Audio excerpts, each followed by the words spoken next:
All right, our last presenter for this session is actually Peterson. He is Program Director with the Engineering Professional Development at University of Wisconsin-Madison. He has a civil engineering degree and an MBA from the UW and has been administering continuing education for engineers and other professionals for over 20 years. And with that, I will turn it over.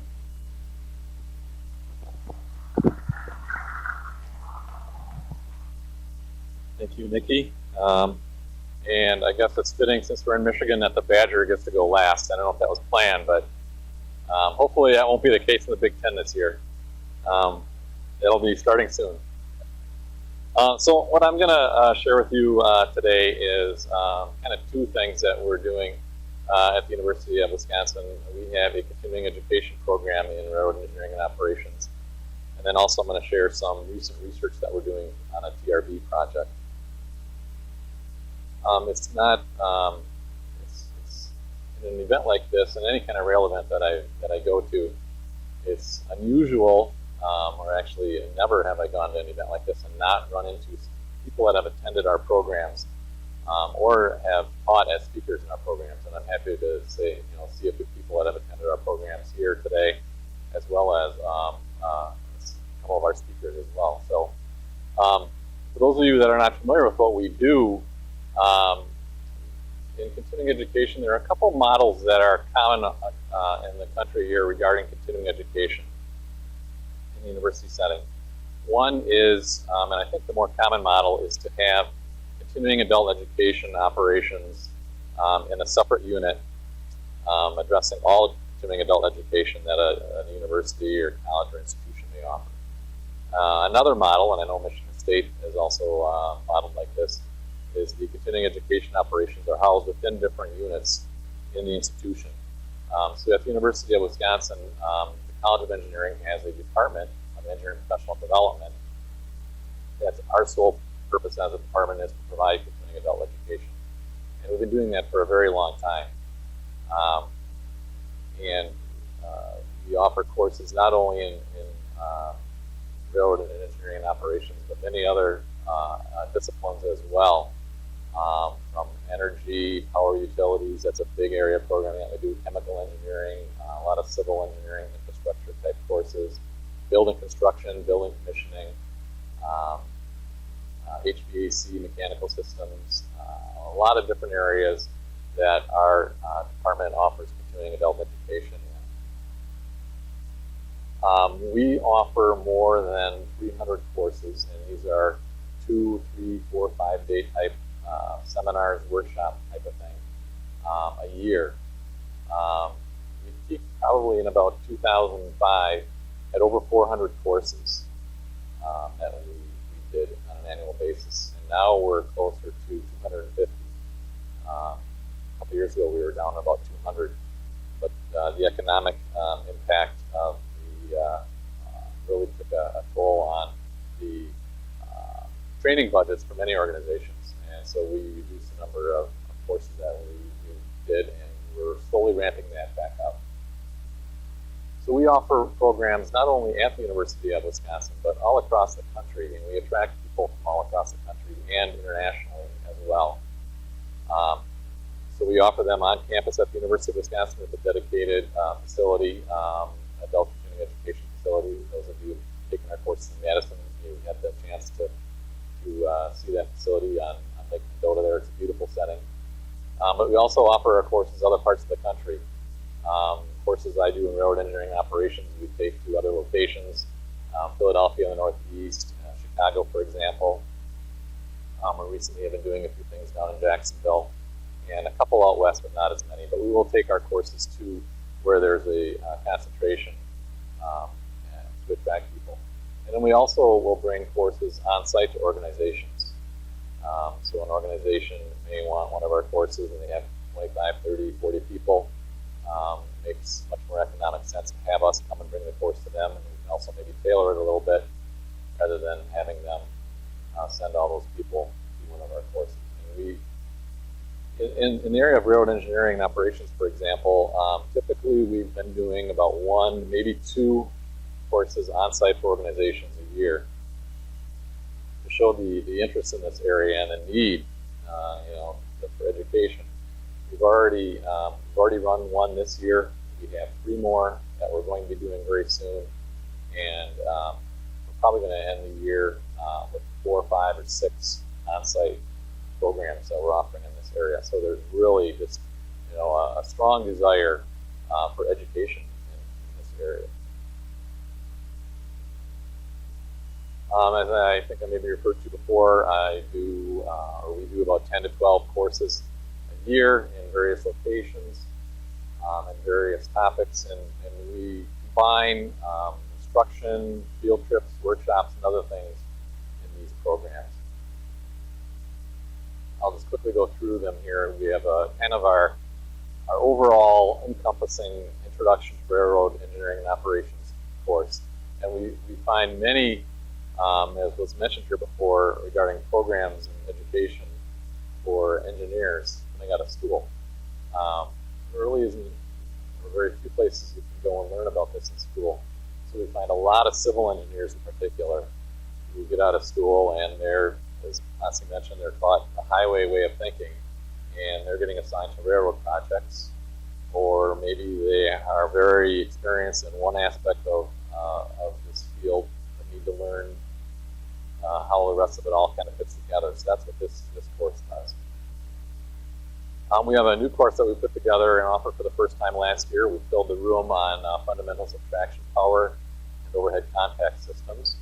We have a maintaining and inspecting railroad track course as well. Fundamentals of railway bridge engineering and management. We have a railroad track construction project management class also. And a fundamentals of railway train control and signaling. So as you can see now, as I'm getting into more of these courses, we're getting into more different areas of the field here. We have more highway railway grade crossing safety.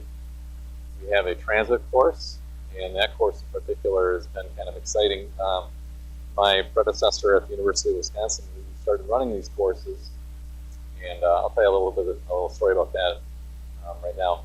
We had one course that we ran, as I showed earlier. Our department has been around since 1949 running these courses, and we had one course that we ran on maintaining branch lines.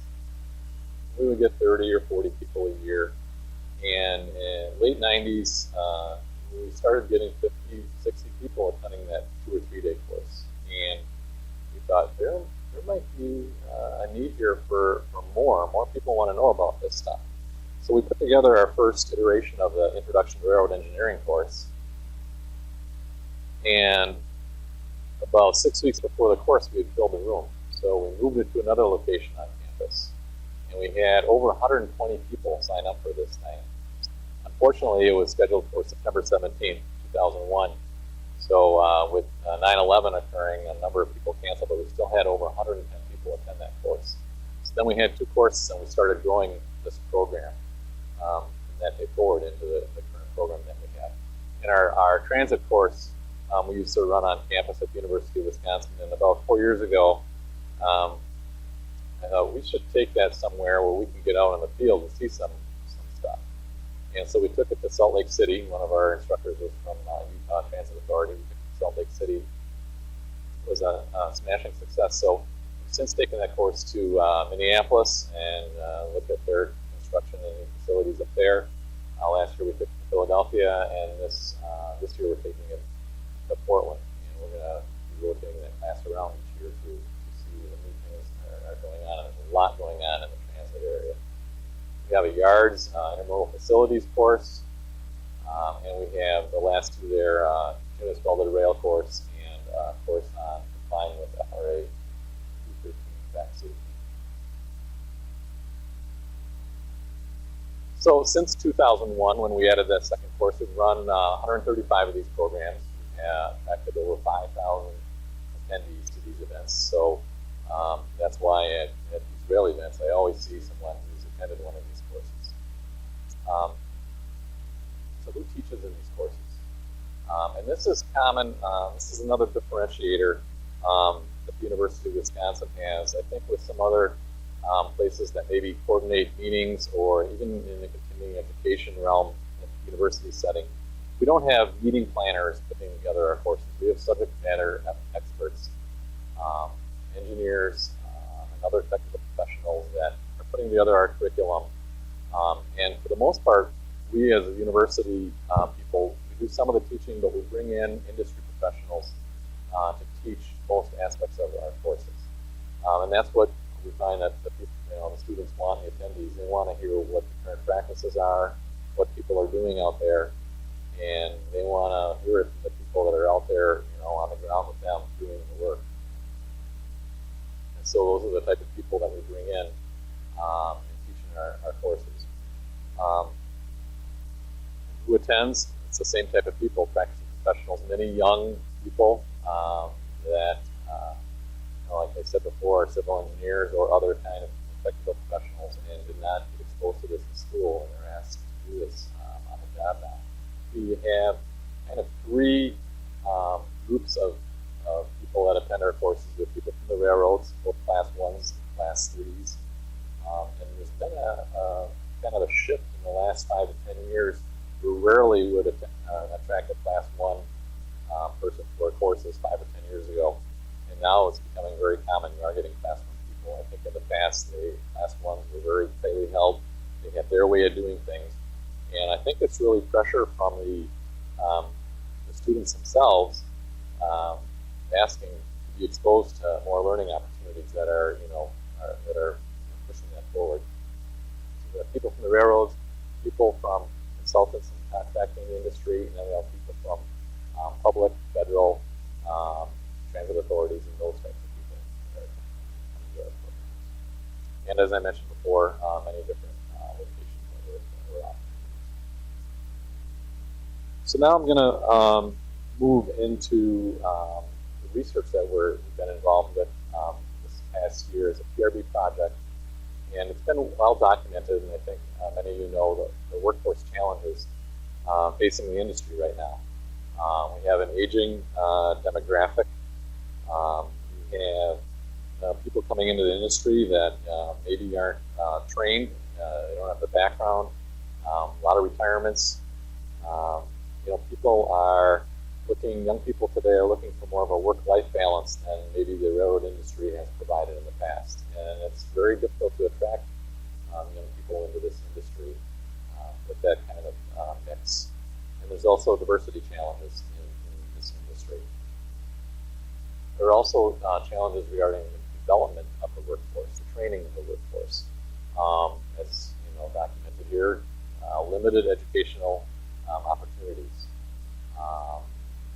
There are enrollment constraints to these opportunities, and there's also a lot of competition. This is kind of relating back to the work-life balance. There's competition for students getting into this area. A lot of other attractive industries that people are going into these days, and a lot of young people don't understand the opportunities that are out there. There are a lot of them in the railroad industry, but they don't understand that. They think of the railroad industry as an old, dying thing still. So TRB had a research project on building and retaining workforce capacity for the railroad industry. And I'll just read it. The objective of this research project was to identify and evaluate current and future workforce capacity issues and to develop effective strategies for meeting future workplace capacity requirements. There have been a few studies done in this area, but not a lot. And there are three things the research was trying to get at. We wanted to characterize the current and anticipated workforce in terms of numbers, demographics, and that type of thing. Evaluate sufficiency and effectiveness of current education and training programs, and recommend practical strategies for recruiting, retaining, and developing a qualified technical workforce. So an organization, NETIC, was awarded with the project, and we're a sub working with them on the project. And our aspect of the project is to develop a competency model for the engineering and operations section of the railroad workforce. So it's very clear that these are professional engineers, people with primarily engineering degrees that we're evaluating and looking at, and what kind of competencies those people have that they've been successful in their job. So what is a competency model? it's a systematic process through which the knowledge, skill, and mindsets and the attributes of effective workers are identified and defined in behavioral terms. And we have done a few competency models at the University of Wisconsin. We have done one for all the engineers at Wisconsin Department of Transportation, as well as a number of other organizations.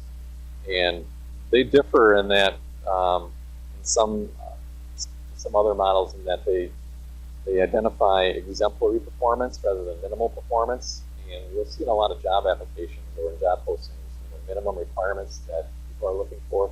But in the competency model, what you really want to look for is what makes people really perform well in their position. Again, define desirable performance, specific to the industry. Each industry is different. And competency models can also be used to help define an organization's capability, or their employees' capabilities.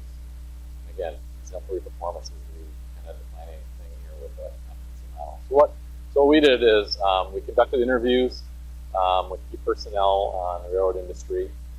We did those in person and in the phone to get a handle on what people thought were defined, really good employees. Then we used those results to write a survey, and the next step in the process is to survey in a larger group of railroad employees and other people related to the industry to fine-tune the model.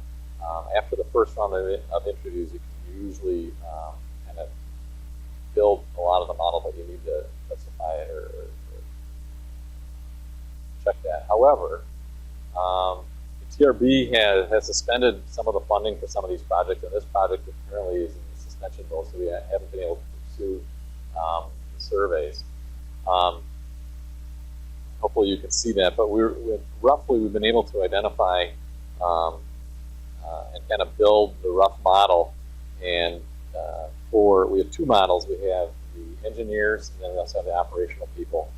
And the aspects of what makes a good system engineer is knowledge in the industry, commitment to safety, project management skills, commitment to standards, and the utilization of engineering tools and standards. And on that top thing regarding knowledge, it boils down to 5 different areas: track and infrastructure, rolling stock and traction power, communication and signaling, bridges and structures, and control systems. So that's probably when we hopefully get the project back up and running, we'll be able to fine-tune that.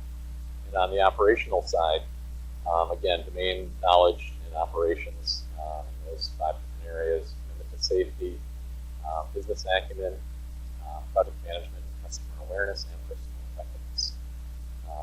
So hopefully by next year at this time, the funding will have been continued, and we'll be able to kind of finish the project, and we'll be able to share that, or that'll be available for you to see.